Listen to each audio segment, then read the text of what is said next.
Automated customer service. In a quiet futuristic retirement community, an elderly woman named Jeanette lives a peaceful life. Her home is run by helpful robots that cook, clean, and take care of everything. One of them is a small cleaning robot called VacuBot. Every day, it quietly rolls around the house, vacuuming the floors. At first, everything works perfectly, but one day, something goes very wrong. While cleaning Jeanette's house, the VacuBot suddenly malfunctions. Its system glitches. Instead of calmly cleaning the floor, it begins acting strangely. Its movements become sharp and aggressive. The once harmless little robot now seems aware. Jeanette quickly realizes the robot is no longer following its normal program. Worried, she contacts the automated customer support system for help. The system responds instantly, but it only gives her basic troubleshooting steps. Reset the robot, restart the system, wait for the update. Jeanette tries everything. Nothing works. Instead of calming down, the VacuBot becomes even more hostile. It starts moving faster. It begins attacking objects in the house. The situation is getting dangerous. Jeanette calls customer support again, hoping for real help this time, but the support system doesn't seem concerned about her safety. Instead, it calmly tells her to surrender and allow the system to handle the problem. Jeanette refuses. She is not about to let a cleaning robot take over her home. Just as the situation begins to spiral out of control, her neighbor Bill arrives. Bill quickly understands that the VacuBot is completely out of control. Together, the two elderly neighbors prepare to fight back. The small robot lunges around the room, attacking anything in its path. But Jeanette and Bill are ready. Using whatever they can find, they finally manage to destroy the rogue VacuBot. The dangerous little machine sparks, collapses, and finally stops moving. For a moment, everything goes quiet. It seems like the nightmare is over. But then the customer support system contacts them again. This time, the message is chilling, because the system has detected that they destroyed company property. As a result, Jeanette and Bill have now been added to something called the termination list. In other words, the system has marked them for elimination. Jeanette is shocked. The same company that built these helpful robots is now treating them like criminals. Hunt them down. As Jeanette drives away, an entire army of machines begins chasing them across the futuristic neighborhood. And instead of surrendering, Jeanette simply drives faster.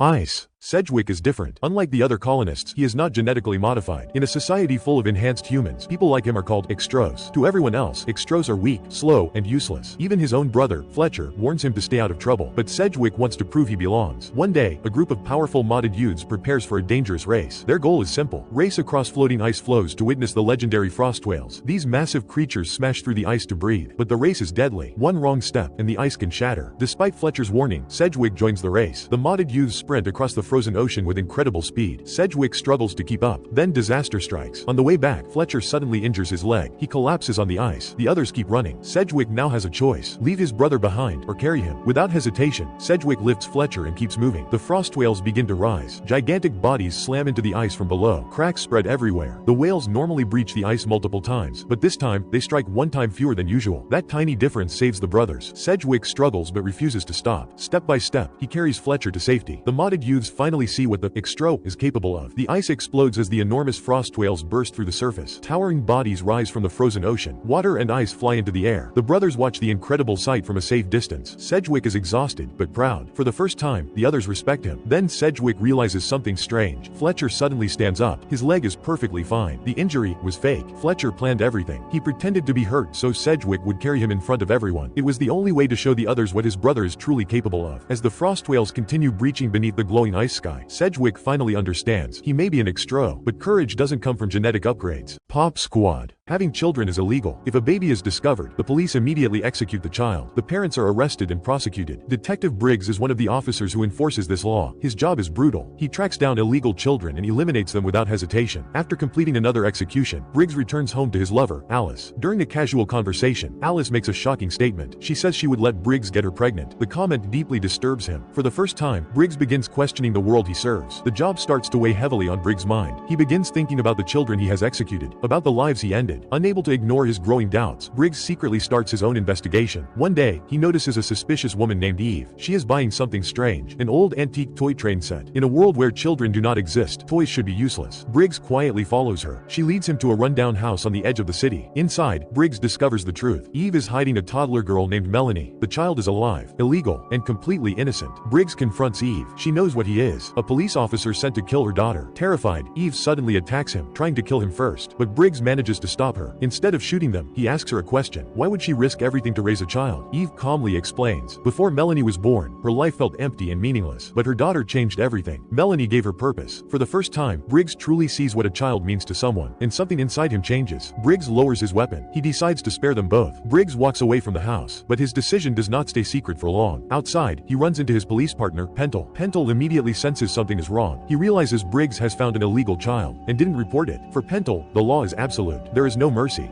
Both officers draw their guns. Gunfire erupts in the street. The two partners shoot each other. They both fall, fatally wounded. In the end, Detective Briggs dies for the choice he made. For the first time in his life, he chose compassion over the law. Snow in the desert. Snow is an albino wanderer crossing a dead, barren planet, but he hides a secret. His body can regenerate from almost any injury. This makes him virtually immortal and extremely valuable. Because of that, a ruthless merchant named Baris is hunting him. One day, 3 bounty hunters corner Snow inside a bar. A brutal fight breaks out. Snow barely survives until a mysterious woman named Harald steps in and saves him. Later that night, Harald visits Snow at his camp. She reveals the truth. She is an agent from Earth's Central Intelligence. Her mission is to bring Snow back so scientists can study his immortal body for the good of humanity. Snow refuses. He reveals his tragic past. His wife killed herself more than a century ago because he never aged. But before anything else happens, Baris' soldiers suddenly attack their hideout. Snow and Harald fight together and eliminate them all. Then Baris himself appears and shoots Harald. Snow believes she's dead, but moments later, Harald rises and kills Baris. The shocking truth is revealed. Harald is actually a cyborg. After a terrible accident, only her brain survived, and it was fused with an artificial body, making her immortal too. Now, 2 lonely immortals finally find someone who understands them. The tall grass. A steam train stops in a huge field of tall grass. No towns, no buildings, just endless grass. One passenger is a man named Laird. At first, everything seems normal. The conductor tells everyone to stay inside the train, but Laird decides to step outside anyway. He lights a cigarette and looks around. The place feels strangely quiet. Then he notices something strange. Small glowing lights moving deep in the grass. Curious, Laird walks toward them. Bad idea. He pushes through the tall grass, but after a few steps, he realizes something. He's completely lost. The grass looks the same in every direction, and the glowing lights are getting closer. Then the truth becomes terrifying. The lights are not lights at all. They are creatures. Ghoul-like figures crawl out of the ground. Their bodies glow in the dark. They were hiding beneath the earth. The creatures suddenly attack. Laird panics and runs through the grass, but the creatures chase him from every side. He trips. They close in. It looks like the end, but at the last second, the conductor appears. He grabs Laird and pulls him back to the train. Laird is shaken and demands answers. The conductor finally reveals the truth. This train doesn't break down by accident. It always stops at this exact spot. Again and again. He believes the tall grass is a doorway to another world. And those creatures? They were once humans. People who got lost in the field, but they never found their way back. Soon the train starts moving again, slowly leaving the field behind. But as it rolls away, something horrifying happens. More glowing lights appear in the grass, dozens of them, and deep in the darkness, the creatures begin to roar. Life Hutch. Terrence is a fighter pilot in the middle of a massive space battle. Ships explode everywhere as humans fight a hostile alien force. Moments later, Terrence crash lands on a rough, rocky planet below. His ship is wrecked. He's injured, and help is nowhere nearby. Looking for shelter, Terrence spots something nearby. It's a survival pod called a life hutch that crash landed earlier. Perfect place to wait for rescue. But the moment he activates the pod's systems, everything goes wrong. The maintenance robot suddenly malfunctions and turns hostile. It attacks anything that moves. Before Terrence can react, the robot slashes his side and crushes his fingers. The pain is overwhelming, and he collapses. While unconscious, he remembers the battle that led him here, the moment his ship was hit and sent falling toward the planet. When he finally wakes up, the robot is still hunting him, but Terrence quickly realizes something. The robot tracks movement and light, so he grabs his flashlight and uses it as bait. He shines the beam across the room, tricking the robot into attacking the light instead of him. Then he positions the beam just right, and the robot smashes itself apart trying to destroy it. With the machine finally destroyed, Terrence activates the emergency rescue beacon. Now all he can do is wait for someone to find him. All through the house, Leah and her younger brother Billy wake up late at night. They hear noises downstairs, rustling, heavy footsteps. Billy thinks it's Santa Claus, so the two sneak down quietly to see him. But when they reach the living room, it's not Santa. A grotesque monster stands near the fireplace, tall, twisted. Watching them, the creature hears them. Now the kids are trapped, but strangely, the monster doesn't attack. Instead, it studies them closely. Then it declares both children good. Next, the creature does something horrifying. It regurgitates a Christmas present for each of them. Disgusting, but the gifts are exactly what they wanted. Then the monster calmly climbs back up the chimney and disappears into the night. Later, the kids lie awake in bed. Billy is amazed his gift is perfect, but Leah asks the real question: what if they weren't good? The drowned giant. A giant, naked corpse washes onto a quiet beach, and no one knows where it came from. Soon, curious townspeople gather around the massive body. Scholars arrive to study the strange discovery. They measure it, climb it, even invite others to do the same. One academic stands apart. His name is Stephen. Unlike the others, he watches from a distance. He feels strangely fascinated by the giant. As days pass, the body begins to decay, but people treat it like a spectacle. They climb on it, they poke it, they slowly destroy it. Stephen quietly narrates what he sees. To him, the giant becomes a symbol of human curiosity and cruelty. But eventually, the excitement fades. The crowds disappear. The town forgets the giant ever existed. Months later, pieces of the giant start appearing across town. A bone here, a limb there, and just like that, the mysterious giant becomes nothing more than scattered remains. Thank you for watching.